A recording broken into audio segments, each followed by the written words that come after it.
सभी को ओम नमस्कार। चलिए क्लास हम लोग शुरू करते हैं। 3 बार ओम के उच्चारण के साथ क्लास को शुरू करेंगे।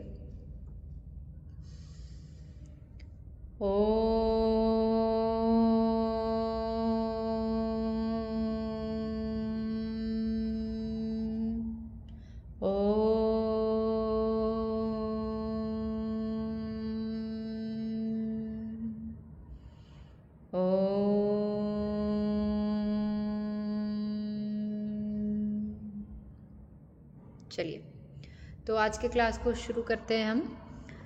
और सबने देख लिया होगा मैसेज कि आज का हमारा टॉपिक क्या है, ठीक है।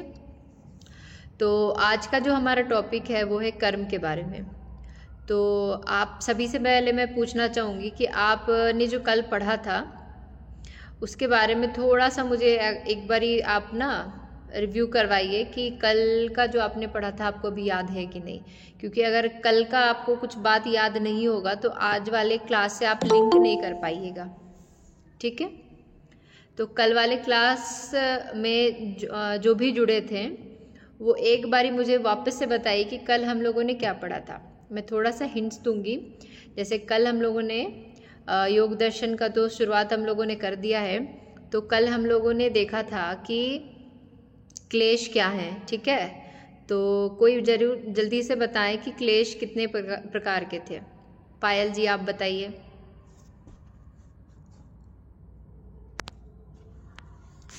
बताइए, याद नहीं है?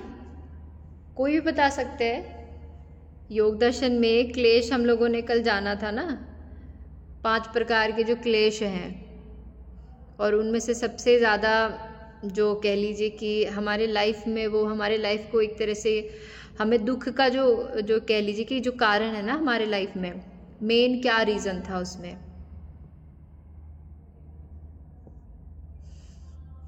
नहीं याद है तो ऐसे कैसे काम चलेगा। मैं देखिए इस क्लास को मैं एग्ज़ाम पॉइंट ऑफ व्यू से नहीं पढ़ा रही हूँ कि आपको याद करना है और सुनाना है। मैं इस पॉइंट ऑफ व्यू से पढ़ा रही हूँ कि अगर आप उस चीज़ को सुन रहे हैं तो उसे अप्लाई तुरंत करें अपने लाइफ में। अनीता जी आप बताइए, आपसे तो कल चर्चा अच्छी खासी हुई थी इस विषय पर, 5 क्लेश के बारे में, जिसमें से एक क्लेश के बारे में मैंने काफ़ी अच्छे से मैं तो बहुत लेट ज्वाइन हो गई थी श्रेया जी। तो मैं विद्या हाँ। ये वाले टॉपिक पे थी मैं, तो मेरा नेट ही नहीं चल रहा था। तो क्लेश वाला तो मैं शायद मुझसे अछूता है। नहीं फिर भी तो इंटेलेक्चुअल एजुकेटेड वाला कि हाँ, मैंने बताया था कि अगर हमारे कार्मिक अकाउंट अच्छे हैं तो अगर हमने अच्छा एजुकेशन भी लिया है पर हम लोग उसको अप्लाई नहीं करते। अब मतलब अच्छा पढ़ लिख के भी हमको पता होता है कि ये हम कर रहे हैं तो ये गलत है, तो कहीं ना कहीं हमारा कर्म तो खराब हो ही रहा है। तो ये वाला हम लोग ने टॉपिक डिस्कस किया था मतलब एंड में। उसके बाद मेरा नेट बराबर नहीं था तो मैं इतना नहीं कनेक्ट कर पाई थी। बट इतना मैंने जो आपने गोविंद अंकल से पूछे थे हाँ, तो ये था। हाँ तो आपको याद है, मतलब इससे है ना एक बार ही रिवाइज हो जाता है। और जहाँ पे हम लोगों ने कल क्लास को छोड़ा था वहीं से आज स्टार्ट भी करते हैं। हाँ मैं रेडी हूँ। हाँ पायल जी कुछ कहना चाह रही हैं आप? हाँ जी। हाँ बोलिए। तो हमने कल यही पढ़ा था, मतलब हम डिस्कस कर रहे थे अविद्या के बारे में और अस्मिता, राग द्वेष, बस इतना ही करा था। हाँ, राग द्वेष अभिनिवेश हम लोगों ने कल 5 पर चर्चा की थी। हाँ तो अविद्या के बारे में हमने क्या सीखा कि अविद्या क्या है, हम लोग जनरली उसे क्या कर रहे थे। चलिए मुझे बहुत अच्छा लगा कि आपको याद है, ठीक है। जितना भी याद है आपको याद है, मतलब आप उसको अप्लाई कर रहे तभी आपको याद है, ठीक है। तो हम लोग आगे की ओर बढ़ते हैं और थोड़ा सा एक बारी रिकॉल कर लेंगे अपने आप को कि कल हम लोगों ने क्या क्या पढ़ा था। तो अविद्या के बारे में मैं ज़्यादा भी डिस्कस नहीं करूँगी क्योंकि ये हमारा विषय हो चुका था। बस मैं एक बार फिर से आप सभी को बता रही हूँ कि जो अविद्या थी ना, जैसे हम लोग जनरली रिलेट करते हैं लाइक अपने डिग्री से, है ना, पढ़ाई लिखाई से, तो वो विद्या अविद्या वाली बात नहीं थी यहाँ पे। यहाँ पे हम ये देखते हैं ना कि एक्चुअल में हम कौन हैं, है ना, हु आई एम। हम ये नहीं बोलेंगे कि जैसे मैं श्रेया हूँ, मेरी उम्र ये है, मैं ये कर रही हूँ, तो ये वाली भाव नहीं आनी चाहिए। विद्या अविद्या यहाँ पे वो अलग वाली भाव थी। मैंने बहुत अच्छे से उसको समझाया भी था कल के क्लास में, और रिकॉर्डेड आपको सेशन मिल जाता है, तो आप उस रिकॉर्डेड सेशन में जा कर के वापस से ज़रूर उसको देखिए और सुनिए। कहीं पे भी कोई भी दिक्कत समस्या आए तो आप ज़रूर पूछिए, क्योंकि मुझे अच्छा लगता है कि आप में से कोई भी मुझसे क्वेश्चन करे, और जब क्वेश्चन आपके अध्यात्म से जुड़ा हुआ हो तो वो विषय और भी बहुत इंटरेस्टिंग हो जाता है ना। तो चर्चा हमें इस विषय पे ही करनी है। तो अविद्या, अस्मिता, राग, द्वेष, अभिनिवेश, ठीक है। तो कल ये सब हम लोगों ने कंप्लीट किया था। तो हमें जानना है अविद्या तभी हटेगी जब हम विद्या की ओर बढ़ेंगे। विद्या ये है कि अपने आप को पहचानना कि मैं कौन हूँ, मेरा क्या उद्देश्य है इस जीवन में, और इस धरती पे मैं अगर मेरा जन्म हुआ है तो उसका क्या मतलब बनता है। सिर्फ हमें पढ़ाई लिखाई, डिग्रीज और, है ना, ऐसे पास आउट नहीं हो जाना है कि हाँ हम लोगों ने इतना पढ़ लिया।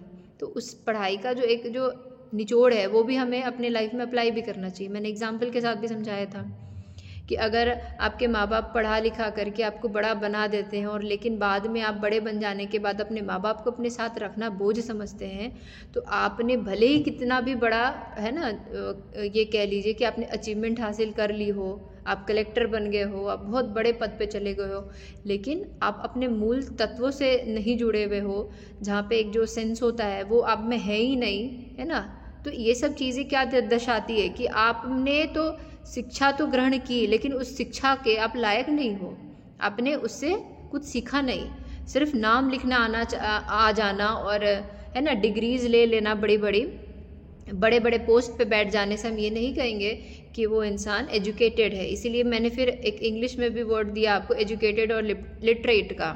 लिटरेट मीन्स जिसे लिखना आ रहा है ना, सब कुछ आ रहा है, लेकिन उसको अप्लाई नहीं कर रहा है, तो वो अनएजुकेटेड पर्सन है, ठीक है, चाहे वो कितना भी बड़ा कलेक्टर क्यों ना बन जाए। तो यहाँ पे हमने इससे समझा था, ठीक है।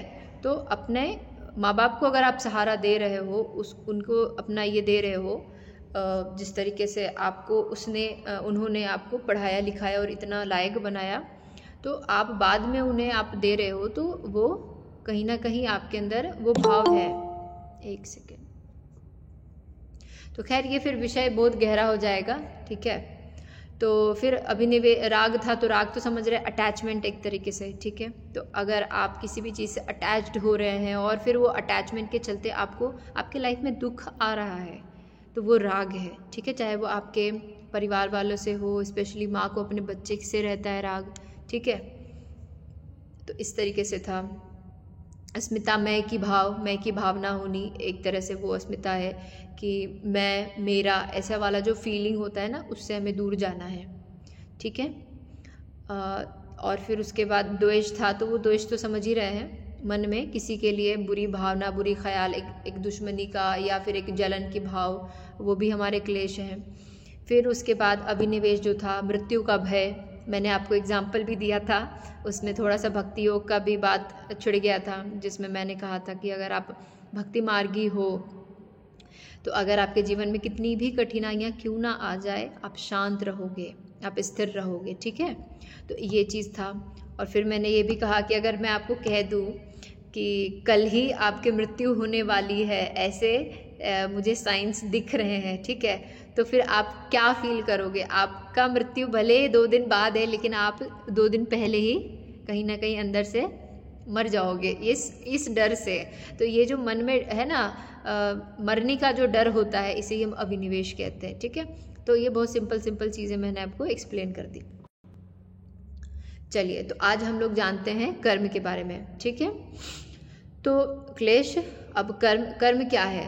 तो जो हम करते हैं, चाहे वो हाथ से हो, चाहे वो मुख से हो, चाहे वो अंदर विचार जो जैसे हमारे चल रहे हैं, तो हम ये तीनों से कुछ ना कुछ कर ही रहे हैं, कुछ ना कुछ क्रिएट कर ही रहे हैं, ठीक है ना। तो फिर उसके बाद कर्म के कितने प्रकार है, अगर मैं योग दर्शन के अनुसार बात करूं, तो हमारे पहले तो होते संचित कर्म। संचित कर्म हम किसे कहेंगे? संचित जैसा कि शब्द से ही हमें पता चल रहा है कि कुछ पहले से इकट्ठा किया हुआ है, संचित किया हुआ है ना। संचित मतलब इकट्ठा करना, तो पहले से वो कुछ इकट्ठा है, ठीक है। तो वो जो संचित कर्म है वो जो है ना, वो बीज के रूप में रहता है। बीज कह लीजिए तो सीड, ठीक है। अब उस बीज को जब आप मिट्टी में गाड़ेंगे तभी उसे एक वृक्ष निकलेगा। इसका मतलब ये तो नहीं कि जैसे बीज है तो बीज एक छोटे से फॉर्म में रखा हुआ है और एक जो वृक्ष है, ठीक है, तो हम ये तो नहीं कहेंगे ना कि इस बीज में वृक्ष नहीं है। आखिर वृक्ष जो बड़ा, उतना बड़ा विशालकाय जो निकला है तो वो उसी बीज से निकला है। तो उस विशालकाय जो चीज़ जो थी, वो जो वृक्ष था, वो भी इसी के अंदर था, इसी बीज के अंदर था कि नहीं, है ना। तो इसी बीज से वो इतना बड़ा वृक्ष बना। तो हम कह सकते हैं ना कि उस बीज में इतनी क्षमता है कि वो एक बहुत बड़ा वृक्ष को क्रिएट कर सकता है। उसी प्रकार से हमारे जो संचित कर्म है वो हम पिछले जन्मों से संचित करते हुए आ रहे हैं, और जैसे हमारे कर्म होंगे वैसे ही हमें अभी ये फल देखने को मिलेंगे। हम सोचते हैं ना, हम कहते हैं ना कि हमने तो भाई कुछ किया नहीं, लेकिन फिर भी हमारे दुख ख़त्म ही नहीं हो रहे हैं, ठीक है। तो ख़त्म नहीं हो रहे तो ख़त्म कैसे होंगे? एक एग्ज़ाम्पल से मैं आपको समझाने की कोशिश करती हूँ। मैंने शिवानी दी की एक बहुत अच्छी स्पीच सुनी थी। उन्होंने जो एग्ज़ाम्पल दिया था, मैं आपको उसी एग्ज़ाम्पल से समझाती हूँ, आपको बहुत इजीली समझ में आएगा। मान लीजिए कि कोई आपका दोस्त है या परिवार के कोई सदस्य हैं जिनके काफ़ी आप क्लोज़ है या नहीं भी हैं, ठीक है। तो आपने उनके लिए बहुत अच्छा कुछ किया, लेकिन सामने से उन्होंने आपके लिए कुछ बुरा किया। जस्ट सपोज़ आपने एक वाइट बॉल उन्हें दिया, वाइट बॉल, ठीक है। सामने से उन्होंने आपको बदले में ब्लैक बॉल दे दिया। आपने सोचा कोई बात नहीं, फिर से मैं वाइट दूंगा, क्योंकि भाई हम एज अ एजुकेटेड पर्सन हम तो कभी किसी के लिए बुरा नहीं करेंगे। सामने वाला जैसा भी करे, हम मनुष्य हैं भाई, तो हम अपनी प्रकृति क्यों भूलें, है ना। तो फिर भी हम वाइट दिए जा रहे हैं, उधर से वो ब्लैक दिया जा रहा है।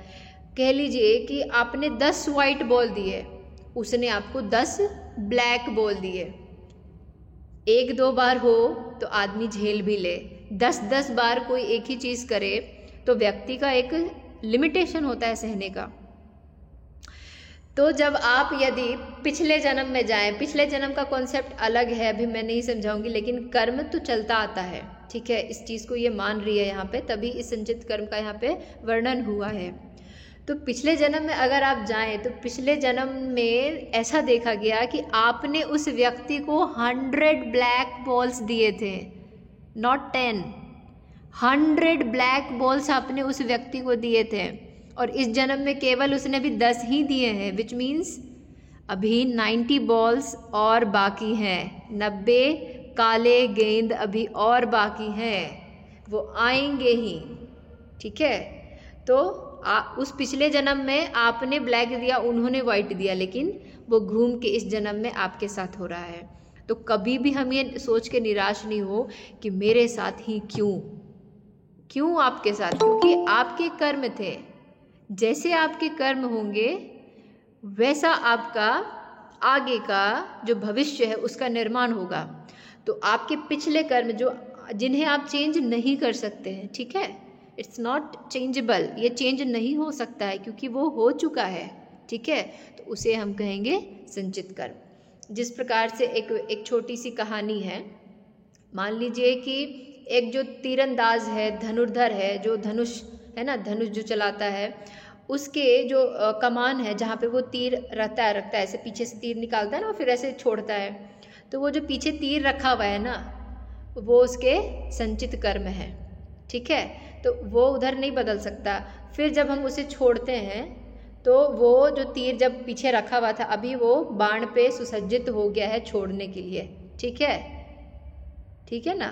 तो वो जो हुए वो अब हम आगे जानने वाले वो कौन से कर्म हैं। एक सेकेंड, जितने लोग भी जुड़े हैं, जो भी हो सके आप, ठीक है। अगर आप सुन रहे हैं तो रिप्लाई करिएगा कि हम लोगों ने पहले पढ़ा संचित कर्म, ठीक है, चलिए आगे की ओर बढ़ती हूँ। दूसरा है हमारा प्रारब्ध कर्म, प्रारब्ध, ठीक है, प्रारब्ध कर्म, ठीक है। प्रारब्ध का अर्थ है आरंभ किया हुआ, आरंभ, आरंभ यानी स्टार्ट किया हुआ। ये वे कर्म हैं जो हमारे पिछले कर्मों में से इस जन्म के लिए विशेष रूप से चुने गए हैं और जिन्हें हमें इस जीवन में भोगना ही पड़ेगा, ठीक है, भोगना ही पड़ेगा।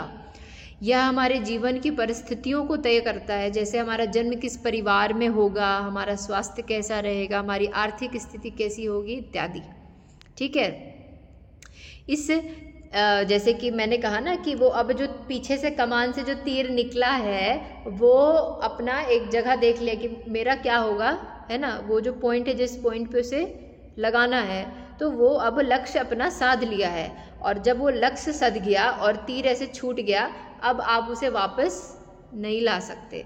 जो तीर छूट गया वो छूट गया, अब उसे वापस आप नहीं ला सकते। जैसे वो बीज के रूप में पीछे पड़ा हुआ था तीर, ठीक है ना, तो बीज के रूप में वो पड़ा हुआ था, जब वो हाथ में आया और लक्ष्य के लिए वो सुसज्जित हो गया, अब आप उसे वापस से बीज में नहीं ला सकते, ठीक है।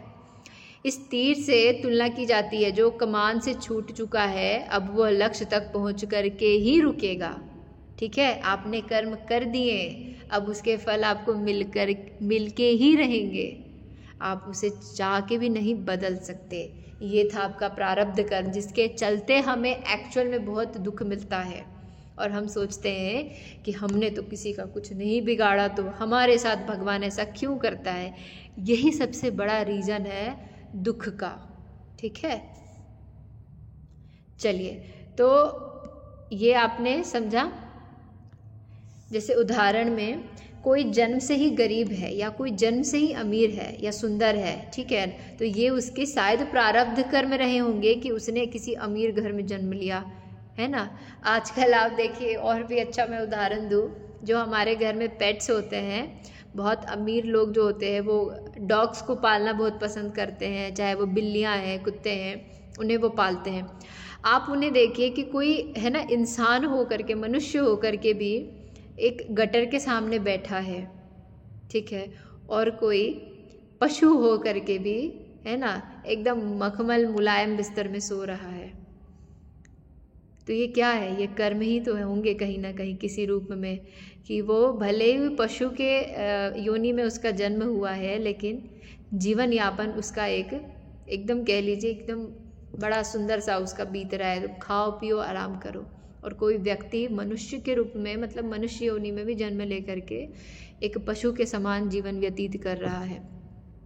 तो हमें दुख तो होता है संसार को देख करके कि क्या हो रहा है हमारे चारों ओर, हम चाह करके भी कुछ नहीं कर पा रहे हैं। क्यों नहीं कर पा रहे हैं? सबके अपने अपने कर्म हैं, जिन्हें भी दुख मिल रहा है, कष्ट मिल रहा है, चाहे वो बीमारी से पीड़ित है, चाहे वो किसी और प्रकार के अन्य चीज़ों से पीड़ित है, तो कहीं ना कहीं उसके कर्म ही हैं जो भोगने तो पड़ेंगे ही। इसीलिए बी केयरफुल, चाह करके भी आप ना कभी अब से ये कर्म आप नहीं करिए, क्योंकि आपने इन बातों को सुन लिया है, और भूल से भी आप अब नहीं करिएगा। लेकिन साथ ही साथ एक और चीज़ होता है, ये जो प्रारब्ध कर्म चल रहा है ना अभी हमारा, जैसे अभी हम लोग जिस सिचुएशन में, विच इज़ कॉल्ड प्रेजेंट, ठीक है, और जो हमारा संचित कर्म था वो क्या था, पास्ट, है ना। 3 प्रकार के काल है ना, ये past tense, present tense and future tense, है ना। भूतकाल, वर्तमान काल, भविष्य काल। तो भूतकाल तो जो गया उस पर हम कुछ नहीं कर सकते, अब उसका जो है रिजल्ट हम अब इस प्रेजेंट में देख रहे हैं। लेकिन इस प्रेजेंट में आप जैसे कर्म करेंगे, अगले जन्म के लिए ये संचित कर्म बन रहे हैं। तो अगर आप अवेयर हो गए, अवेक हो गए, तो अब तो आगे के लिए तो आप प्रिपेयर करिए कि आगे का फ्यूचर हमारा बेस्ट हो। तो उसके लिए आज से ही तो हम तैयारी करेंगे कि अब हम कुछ भी गलत नहीं करेंगे। तो आप अपना क्रियमान कर्म सही कर सकते हैं। यानी कि हमारा जो तीसरा कर्म है वो है क्रियमान कर्म, जो हमारे आगे के फ्यूचर को डिसाइड करता है, ठीक है।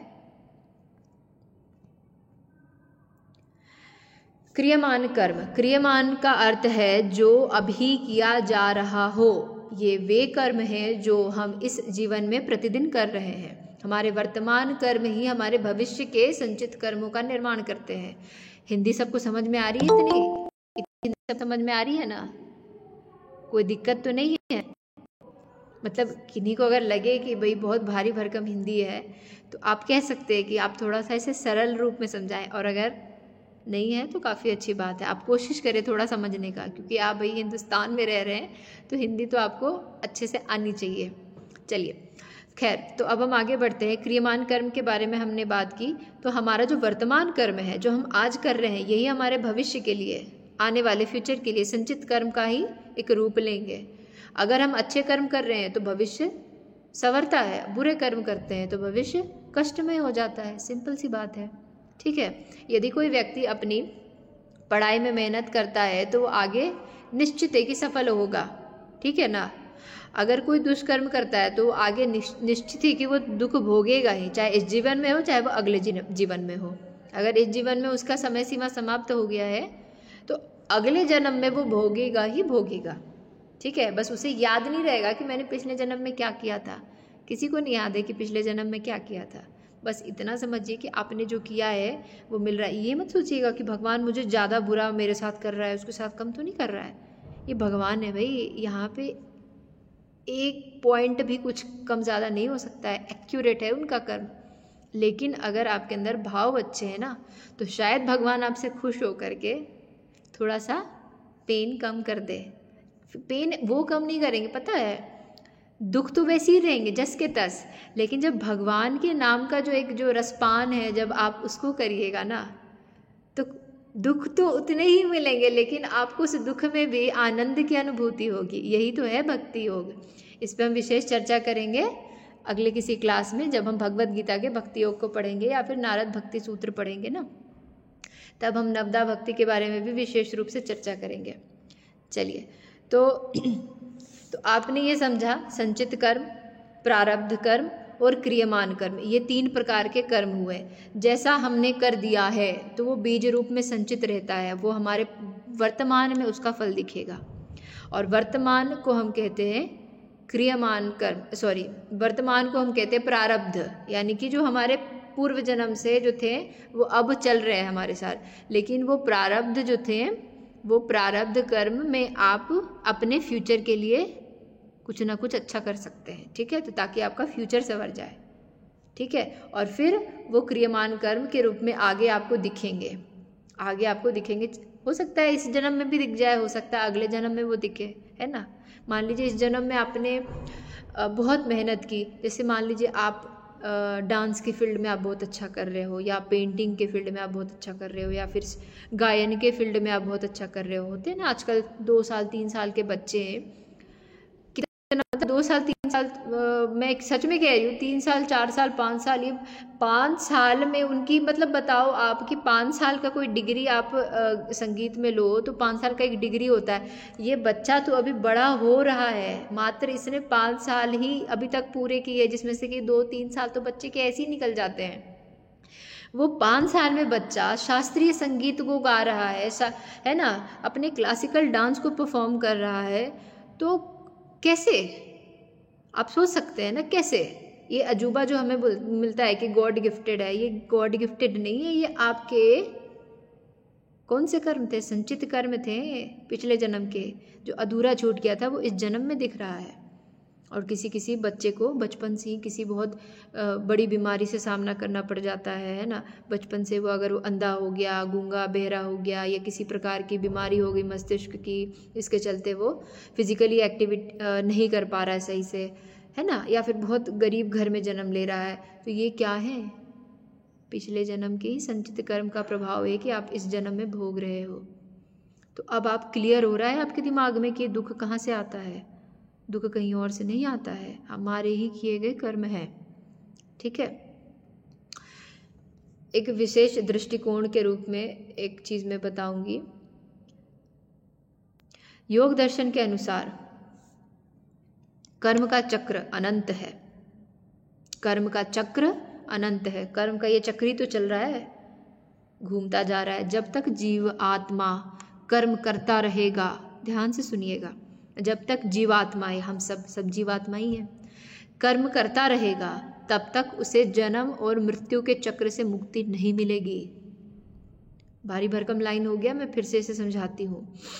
आप भले ही अभी सिर्फ इतने तक ही आपके विचार सीमित होंगे कि एक अच्छा जीवन साथी मिल जाए, अच्छा जॉब मिल जाए, अच्छे संतान मिल जाए, हमारा जीवन धन्य है। नहीं, इतना तो हर कोई सोचता है। अगर हम योग मार्ग में हैं तो हमें ये सोचना चाहिए कि इसके आगे क्या है। इसके जब आप योग में आते हैं ना, तब आपकी विवेक बुद्धि जागृत होती है। तो विवेक जब आपका जागृत होगा तब आप देखोगे कि केवल इतना ही करना था इस धरती पे आकर के, है ना, खाना पीना है और है ना यही सब करके चले जाना है।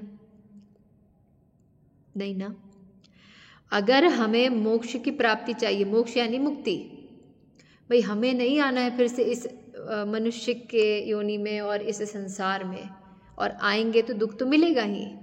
अगर आपको नहीं आना है वापस से, नहीं भोगने हैं कष्ट, आपको हमेशा के लिए मुक्त हो जाना है, तो इसे ये हम मोक्ष कहते हैं। और ये तभी आपको प्राप्त होगा जब आप कोई कर्म नहीं करोगे।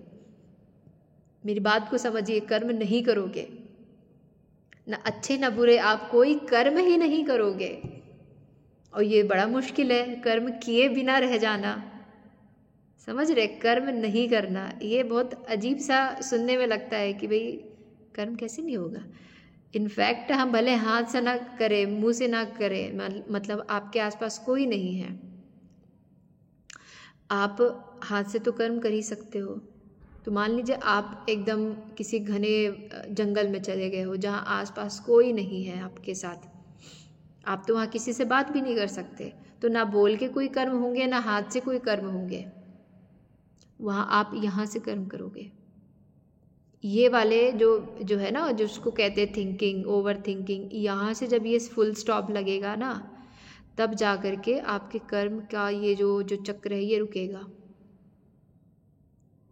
और व्यक्ति तभी शांत हो पाएगा जब वो व्यक्ति समझ जाएगा कि वो कौन है।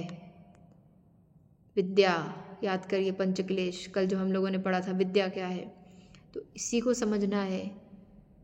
आप सब काम करिए अपना, अपनी सारी जिम्मेदारियों को पूरा करिए, लेकिन इस 24 घंटे में अपने लिए 1 मिनट तो निकालिए और अपने आप से पूछिए कि मैं कौन हूँ। आप महसूस करिएगा जब अपने आप को कि मैं कौन हूँ। ये भौतिक शरीर मैं नहीं हूँ, ये हाड़ मांस का शरीर मैं नहीं हूँ, मैं हूँ कौन फिर?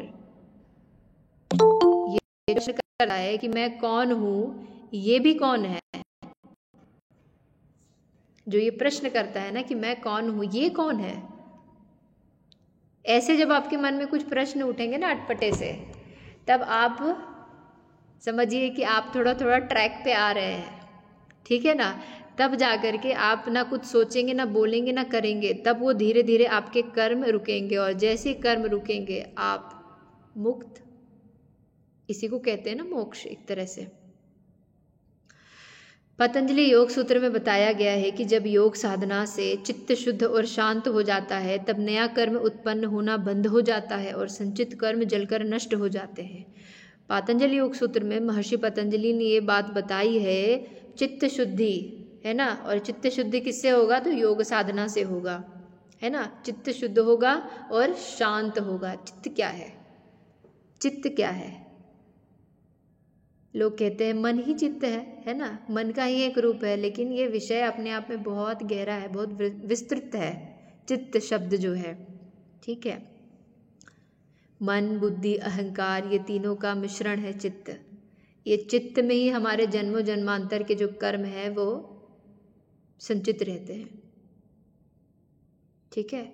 तो अभी हो सकता है बहुत लोगों के ऐसे ऊपर से पार हो रहा होगा कुछ कुछ बातें, चित्त क्या है, योग साधना क्या है, शांत हो जाना क्या है ना, ये मुक्ति क्या है, नहीं समझ में आ रहा है। कोई बात नहीं, ये फर्स्ट टाइम है आप ये सारे वर्ड्स को सुन रहे हैं, है ना।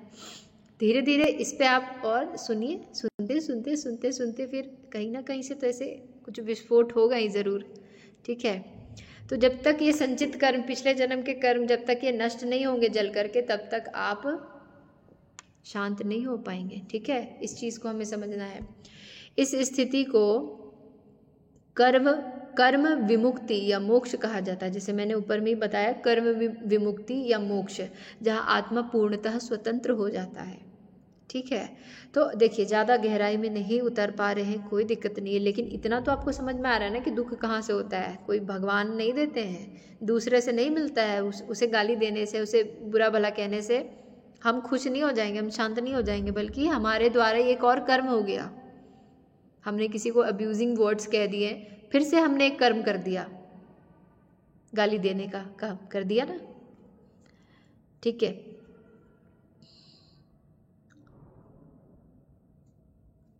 अब हम एक कहानी है, मैंने नोट किया है, इसमें जो कहानी है श्री कृष्ण और सुदामा की मित्रता, कर्म, प्रारब्ध और भाग्य का खेल, ये इसका शीर्षक है।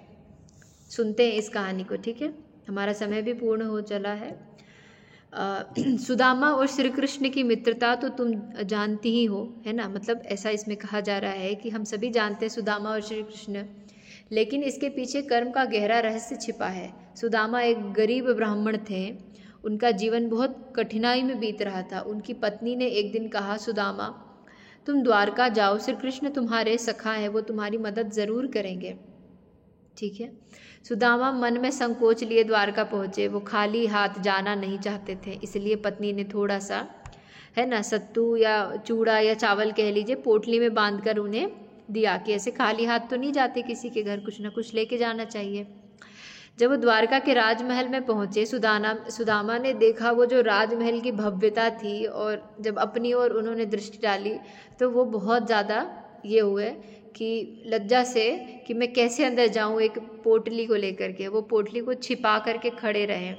श्री कृष्ण ने सुदामा को जब देखा, काफ़ी बीच में चर्चाएं हैं कि कैसे कैसे वो भीतर गए, कितना वो मन में ये कर रहे थे कि मैं जाऊं कि नहीं जाऊं।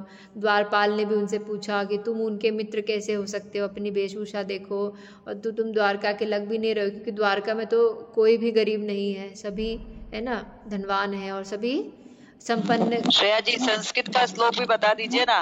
संस्कृत का इसमें वैसा कोई श्लोक अभी नहीं है।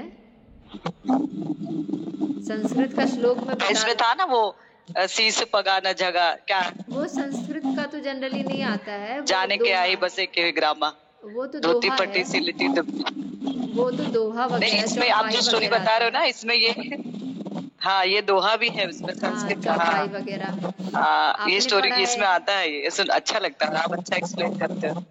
हाँ वो चौपाई वगैरह आप तो मुझे पूरी ये स्टोरी पता है, मुझे जो आप बता रहे हो वो हाँ वो आश्रम में जब पढ़ते थे तो वो उन्होंने उनके हिस्से का चना गुरु माँ ने दिया था तो खा लिए थे, तो उनको भोग दंड बाद में मिला, वही स्टोरी है। आप कंटिन्यू करिए क्योंकि आप अच्छा संस्कृत समझाते हो ना, तो उसमें दोहे भी है, इसके लिए मैंने बोला था। वो तो जनरली वो हिंदी। ठीक है, आप देख लीजिए। हाँ। तो फिर जब वो पहुंचे, श्री कृष्ण ने सुदामा को देखा तो दौड़कर गले लगाए। वह प्रेम से रो पड़े और बोले, सुदामा इतने सालों बाद आए हो, मेरे लिए कुछ लाए तो होगी ही जरूर, है ना। सुदामा ने लज्जित होकर के पोटली दी। श्री कृष्ण ने प्रेम से वह सत्तू खा लिया, मानो वह अमृत हो। ठीक है, तो ये कर्म का रहस्य यहाँ पे ये है कि सुदामा ने श्री कृष्ण से कुछ नहीं मांगा, वे बस प्रेम लेकर लौट गए। सुदामा ने श्री कृष्ण से कुछ नहीं मांगा, वो मांग सकते थे ना, इतनी गरीबी में वो जो जी रहे थे, और श्री कृष्ण इतने मतलब कि आप समझ सकते हो काफ़ी ज़मीन आसमान का अंतर था, लेकिन उन्होंने कुछ नहीं मांगा, बस प्रेम लेकर के वो लौट गए। लेकिन जब सुदामा अपने गांव पहुँचे तो चमत्कार हो चुका था। उनकी झोपड़ी की जगह एक सुंदर महल खड़ा था, उनकी पत्नी और बच्चे सुंदर वस्त्रों में थे। सुदामा समझ गए कि श्री कृष्ण ने उनके लिए जीवन का प्रारब्ध बदल दिया, जीवन का प्रारब्ध ही बदल दिया। आप जो डरते हो ना कि भाई मैंने क्या क्या किए होंगे, भगवान जाने मैं उसे कैसे ठीक करूँ, आपने कहा कि अब ठीक तो कर नहीं सकते, मैंने कहा ना यही चाहते तो सुदामा मांग सकते थे, बहुत कुछ मांग सकते थे, बहुत कुछ तो ना सही थोड़ा सा मांग सकते थे, लेकिन भगवान ने देखा उनके मन में लालच नहीं थी। सुदामा समझ गए कि श्री कृष्ण ने उनके जीवन का प्रारब्ध बदल दिया, और फिर सुदामा का संचित कर्म यानी पिछले जन्म के अच्छे कर्मों का फल उनके पुण्य के रूप में छिपा हुआ था। प्रारब्ध कर्म इस जीवन में गरीबी और कष्ट भोगना लिखा था, लेकिन भक्ति और सच्चे प्रेम के कारण उनका प्रारब्ध कर्म भी बदल गया। और क्रियमान कर्म, सुदामा ने किसी भी परिस्थिति में धर्म और सच्चाई का मार्ग नहीं छोड़ा। उन्होंने श्री कृष्ण से कुछ नहीं मांगा, बस प्रेम दिया। यही उनके क्रियमान कर्म थे। ठीक है, यही उनके क्रियमान कर्म थे। मैंने कहा ना कि अगर आपको सामने वाला कुछ भी बोल रहा है या किसी के द्वारा आपको दुख मिल रहा है या बहुत गलत चीज़ उसके द्वारा किया जा रहा है आपके लिए, लेकिन आप अपने कर्म को देखिए, उसके कर्म भूल जाइए वो क्या कर रहा है क्या नहीं कर रहा है। बजाय अब्यूजिंग वर्ड्स उसे बोलने के, आप अपने ऊपर ध्यान दीजिए कि आप क्या इकट्ठा कर रहे हैं अपने लिए, है ना। आप उसके कर्म द्वारा आपसे कुछ नहीं होगा, उसका कोई लेना देना नहीं है आपके कर्मों से। आपके कर्म आपके खुद के कर्मों, आपके खुद के विचारों से ही बनेंगे।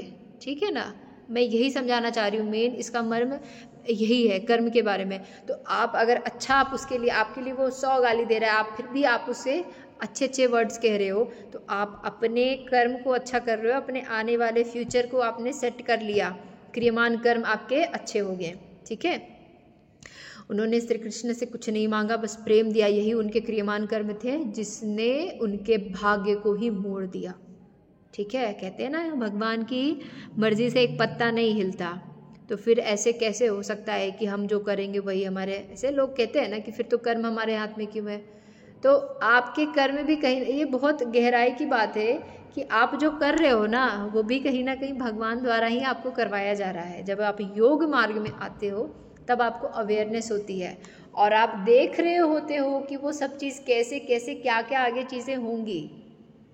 यही है, जब ये जागृत होता है ना अंदर से, हमारा चित्त शांत होता है ना अंदर से, हमें सब कुछ क्लियरली दिखेगा। ये जो परत चढ़ा हुआ है ना हमारे इस चित्त के ऊपर, जो मैल बैठे हुए हैं, ये आत्मा का जो आवरण है, इतने सारे कोटिक से जो ढका हुआ है, हम क्लियरली नहीं देख पा रहे हैं।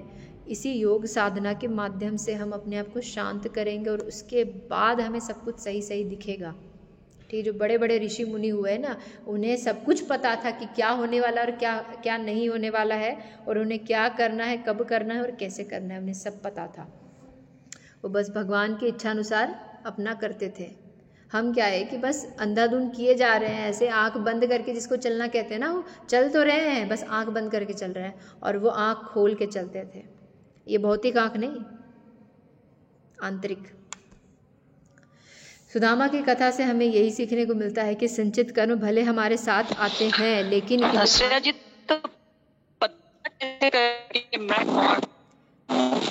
आवाज काफी कट रहा है अनीता जी आपकी।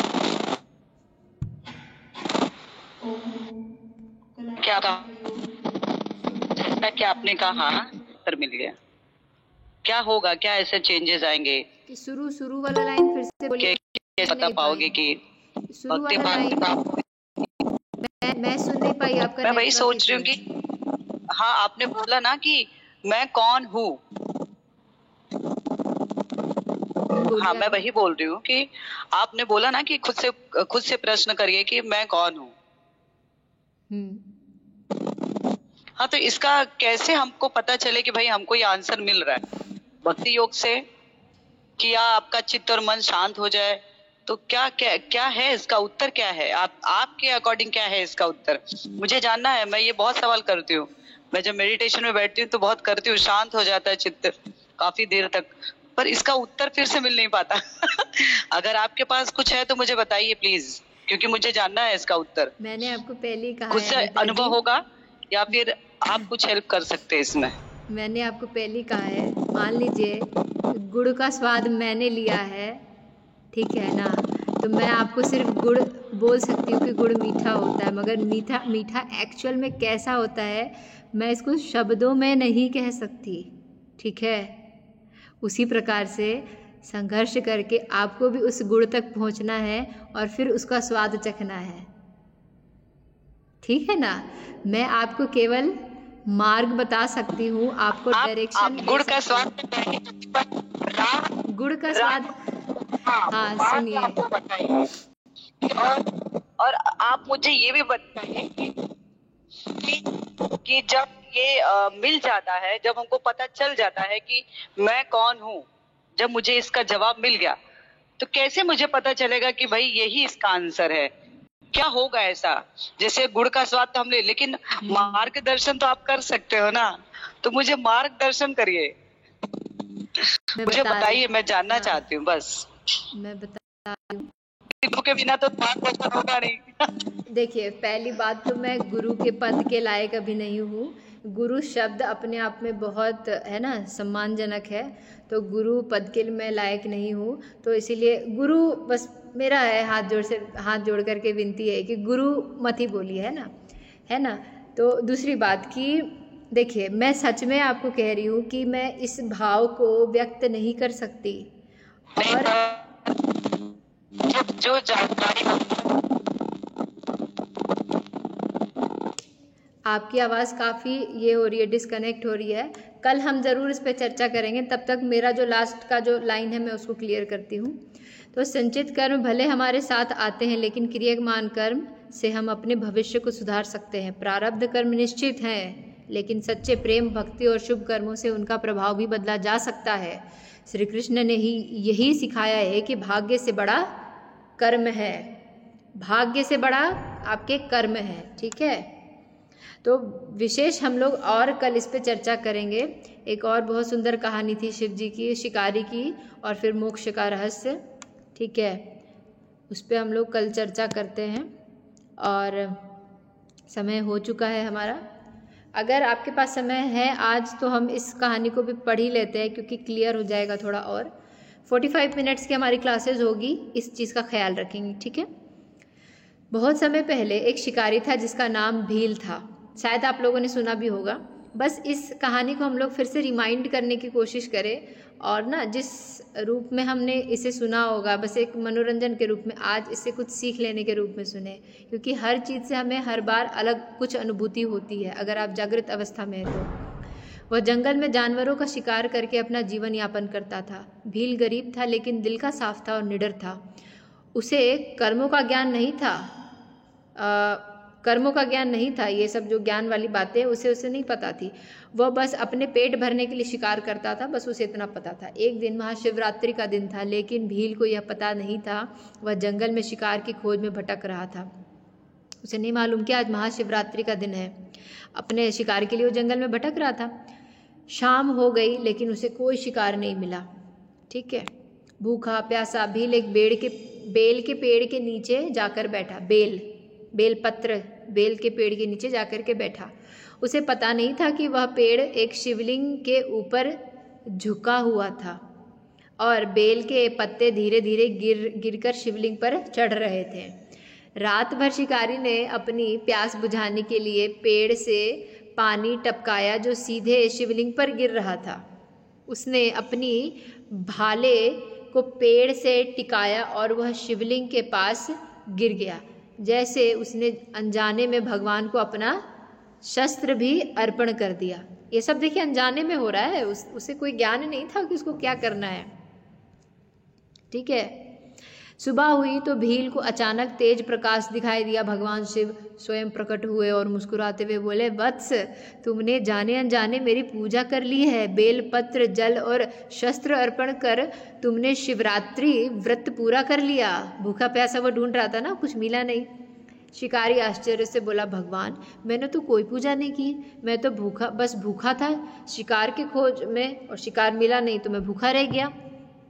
शिव जी बोले, वत्स, कर्म केवल शरीर से नहीं, मन और भाव से भी होता है। तुमने कोई जानवर नहीं मारा, भूखे रहे, जल अर्पण किया और बेलपत्र चढ़ाए, यही तुम्हारा पुण्य बन गया। तुम्हारा अज्ञान भी तुम्हारी भक्ति बन गई। देखिए, जब हम भक्ति में होते हैं ना, हम बहुत भोले हो जाते हैं। एक जो छोटे बच्चे का जो भाव होता है ना, वो आपके अंदर आना चाहिए। भक्ति में कोई ना छल कपट और ऐसे जो होता है ना, बहुत दिमाग चलाना, वो नहीं चलता है, ठीक है ना। भक्ति में एकदम सरल बन जाना होता है, क्योंकि तुम्हारा हृदय शुद्ध था, इसीलिए तुम भक्ति में भी थे। कर्म और भाग्य का रहस्य इससे यही पता चलता है। शिव जी ने भील को आशीर्वाद देते हुए कहा, तुम्हारे पिछले जन्मों के संचित कर्मों के कारण तुम्हें शिकारी का जीवन मिला। मतलब कि पिछले जन्म में तुमने ऐसे कुछ कर्म किए जिसके चलते तुम्हें इस जन्म में शिकारी का जीवन मिला। प्रारब्ध ने तुम्हें भूख और दरिद्रता दी थी। क्योंकि जैसे तुम्हारे संचित थे उसी के चलते तुम्हारा प्रारब्ध बन गया, ठीक है, कि तुम्हें इस प्रकार का जीवन यापन करना पड़ रहा है, लेकिन आज के क्रियमान कर्म के कारण, यानी कि कल जो तुमने मेरी पूजा कर दी तो वो कैसा कर्म बन गया? क्रियमान कर्म। लेकिन आज के क्रियमान कर्मों ने तुम्हारे सारे पाप जला दिए, अब तुम मोक्ष को प्राप्त करोगे। शिकारी ने नेत्रों से उनके अश्रुधारा बहने लगी। शिकारी के नेत्रों से उसने शिव जी को प्रणाम किया और वही ध्यानस्थ होकर अपना शरीर त्याग दिया। उसकी आत्मा शिवलोक को चली गई। ठीक है, तो इस कथा से हमें 3 बातें गहराई से समझ में आती है: संचित कर्म, प्रारब्ध कर्म और क्रियमान कर्म। शिकारी का पिछला जीवन पापमय था, इसीलिए वो इस जीवन में दरिद्रता और शिकारी बना। उसने सहा भी, भोगा भी, ठीक है, जिसके कारण वो शिकारी बना। उसका भूख प्यास कठिनाई ये सब, एक जब शिकारी आप होते हैं, जैसे कोई शिकारी व्यक्ति होता है जो शिकार करके भोजन करेगा, तो उसे मेहनत करना पड़ रहा है अपने पेट को पालने के लिए। तो कहीं ना कहीं वो अपने संचित कर्मों के कारण अपने प्रारब्ध कर्म को वो भोग भी रहा था और भोग भी लिया था। और फिर क्रियमान कर्म ऐसा हुआ, शिवरात्रि के दिन ऐसी ऐसी घटनाएं हुई और भगवान प्रसन्न होकर के बोले तुम्हारे संचित कर्म के जितने पाप थे तुमने प्रारब्ध में उसको सह लिया, भोग लिया। अब तुमने आज जो कर्म किए उसके कारण अब तुम्हारे आगे का जीवन एकदम चमक गया है, अच्छा हो गया है, तुमने पुण्य प्राप्त कर लिया। इन नए कर्मों ने उसके पुराने पापों को भी जला दिया, बचे कुचे जो पाप भी थे ना उसे भी जला दिया और उसे मोक्ष की प्राप्ति हो गई। तो मनुष्य का प्रारब्ध यानी कि present and present, only present, इसीलिए कहते हैं ना बी ऑन प्रेजेंट मोमेंट में रहो। मनुष्य का प्रारब्ध उसे मजबूर कर सकता है, लेकिन उसके वर्तमान के कर्म ही भविष्य का भाग्य लिखते हैं। अगर कोई शुभ कर्म करता है तो उसका प्रारब्ध भी धीरे धीरे बदल सकता है। शिव जी अज्ञानी को भी नहीं छोड़ते, बस मन शुद्ध होना चाहिए। इसीलिए तो उन्हें कहा जाता है भोले बाबा, बहुत भोले हैं, बस मन साफ होना चाहिए। सबसे बड़ा धर्म है किसी का अहित ना करना और सत्य के मार्ग पर चलना। तो ये जो था, ये 2 कहानियों से हमने ये समझा, और ये एक बार फिर से एक हमें रिमाइंडर मिल गया कि प्रेजेंट मोमेंट में रहो। अगर मिल रहा है तो क्यों मिल रहा है, समझ गए। आगे दुख ना मिले उसके लिए क्या करना है ये भी समझ गए। ठीक है, तो जब आप सब कुछ समझ गए, सब कुछ आपको क्लियर हो रहा है, तो कहीं ना कहीं व्यक्ति के मन में एक, इसे कहते हैं ना, संतुष्टि का भाव भी धीरे धीरे उत्पन्न होगा। और जैसा अनीता जी के मन में अभी काफ़ी सारे प्रश्न उमड़ रहे हैं, उन प्रश्नों के जवाब आपको सही समय आने पे मिलेगा। बस यही मेरा आंसर है, सही समय आने पर मिलेगा। व्याकुल नहीं होना है, चिंतित नहीं होना है, एक्साइटेड नहीं होना है किसी भी चीज़ के लिए। जैसा मैंने कहा, बी नेचुरल, बी न्यूट्रल। हमें बहुत ज़्यादा चिंतित नहीं होना, बहुत ज़्यादा एक्साइटेड नहीं होना खुशी के मारे, न्यूट्रल रहिए। सही समय आने पे सब कुछ होगा, समय का इंतज़ार करना है और अपना प्रारब्ध कर अच्छा रखना है बरकरार। बाकी आपके सभी प्रश्नों का उत्तर खुद ही मिल जाएगा। ठीक है, बस मेरे द्वारा आपको वो एक जो कहते हैं ना, मन में जो था उस चीज़ को मैंने फिर से रिमाइंड करवा दिया, बस मेरे द्वारा छेड़ दिया गया है उस मन के तार को, है ना।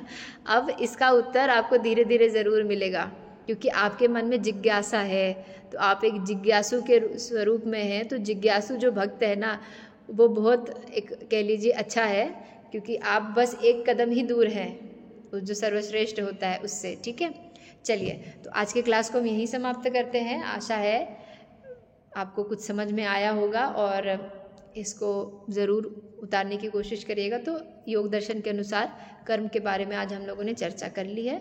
तो हम लोग कल मिलते हैं अपने अगले विषय के साथ। तब तक के लिए अपना ख्याल रखिएगा। सभी को शुभ रात्रि। आइए 3 बार ओम का उच्चारण कर लें।